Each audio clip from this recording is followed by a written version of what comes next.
Hey there, Sarah here. I am an ADHD and autistic mom of three girls, and I make content geared toward neurodivergent parenting, being a mom who's neurodivergent, and health tips, blogs, things like that. And today I wanted to go over some strategies that I was going to put towards December this year of 2025. And I get to December every year, and every year I say I'm gonna make sure that this year is not super overwhelming, jam packed with different social activities, full of different pressures of gift giving. But I feel like every year I kind of like feel let down when it comes to December and Christmas time. And I used to love that holiday. And I know it's a very difficult time of year for a lot of people because of that. And once I very recently found out that I'm autistic, it made so much more sense why I feel that way. So today I have 6 strategies that I'm going to be putting in place for the month of December to protect it for me and my family because we're all neurodivergent. We're all trying to just survive and thrive and enjoy our lives. And so I took it upon myself to come up with some of these ideas so that I could protect the month of December and be able to enjoy it with them. The first tip that I have is to plan the month of December ahead of time. I will be sitting down with my family and going over the activities that we could participate in the month of December, whether they are social or different kinds of activities. And we'll get into those in a few minutes too. And just determine which ones we all like really want to go to and which ones are important to us or which ones we feel like we have to go to, and write those all down. I actually have a calendar that I'm going to set up, a very large calendar, so that we can, as a family, plan out what we want to do during December so that we don't just plan all these activities and nobody's really communicating. And then all of a sudden there's stuff to do every day. Hopefully you can't hear my toddler in the background. She's supposed to be taking a nap, but she's over there just on her monitor. Mommy, mommy. So this is the bulletin board that I was going to make into our month. I know it's ginormous. It was just an old bulletin board we had around. I don't know if your kids are crafty. We were always very crafty, and it's like really gross looking. So I just found some batting, I think this is, and attached it to the front with some finishing nails. And then I'm going to take different pieces of cardstock so I can put them on each day. And then we just have a very visual, physical item that will be out, in the living room. So if we're not talking to each other, because I have older teenagers, I have a toddler, my husband works. So if we're not with each other at that particular moment, we can still see what is happening. One of the things I was thinking about for the month of December is probably a lot of people will not be planning ahead, like I enjoy to do very much so. I don't like to be surprised.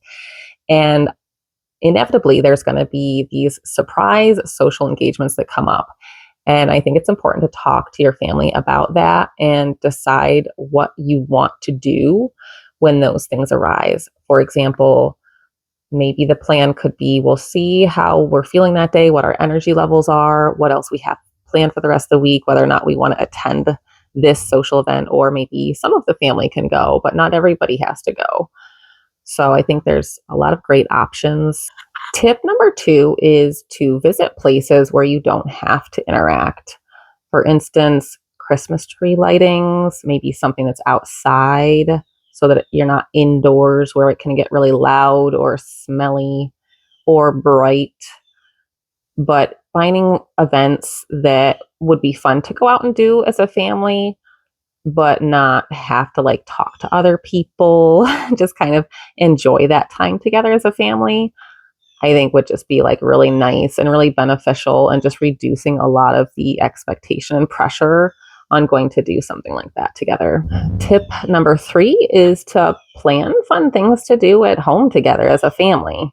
I know sounds kind of stupid, but I feel like our culture and our society just put so much pressure on going out and doing things and going to all these Christmas parties. And it's like, well, we really should be enjoying and celebrating our family right here at home. So I'd come up with a few things like having bonfires or baking together. We always like to do gingerbread houses, different crafts. We've been getting into a lot more card and board games, and also talking about maybe doing some puzzles. And those things can be just be like really nice, low key, parallel play that you can enjoy with your family and still be bonding. Tip number 4 is just to make gift giving less stressful and more fun. This is something I've been just trying to do every year, and I feel like I always fail. But what we found with our family, and I've noticed with a lot of people who have autism, is that there's so much pressure on these holidays to give gifts. And really, we go out and we find these really nice little personal gifts that like really make a big impact on the other person. And we bring them home and give it to them that day. It's not like we need it to be Christmas time. So in that regard, I think that's why it's so hard to just get all these gifts for all these people for just this one day. But I was thinking it'd be fun to make your own advent calendar. It'd be kind of crafty.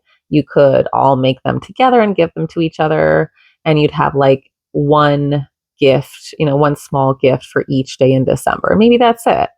Other really fun gifts are just having experiences together. So maybe you give somebody the gift of going to a special concert that they really like, going out to dinner at a restaurant that's quiet and nice and dark, maybe lit by candles. And another great gift that I always enjoy are photo gifts. And those ones are ones that would be a lot easier to manage, especially if you're kind of crunched for time, but you still wanted to have something personal to give somebody. If you like this video so far, I would love it if you hit the like button. It makes a big difference to me and to being able to spread more content like this to others. And I would definitely want to hear if you have any strategies as well that you've used in the past that seem to help for your family. All right, on to tip number 5, which is just to watch your energy levels, just kind of keeping track day to day. And knowing that even though maybe you said yes to some social engagement doesn't mean that you have to go to that. Or like I said before, maybe part of your family goes, but not everybody. I think so many times I've just forced myself to go to these different social events because I said yes. So then I feel like I have to keep my word. And then I end up just being miserable and tired and nobody enjoys themselves. So just keeping tabs on your energy levels could be just such a lifesaver for this time of year. Being able to kind of like tweak things as you go. Make those those little days on your calendar removable with push pins. Last tip number 6, is to set up some cozy places at home.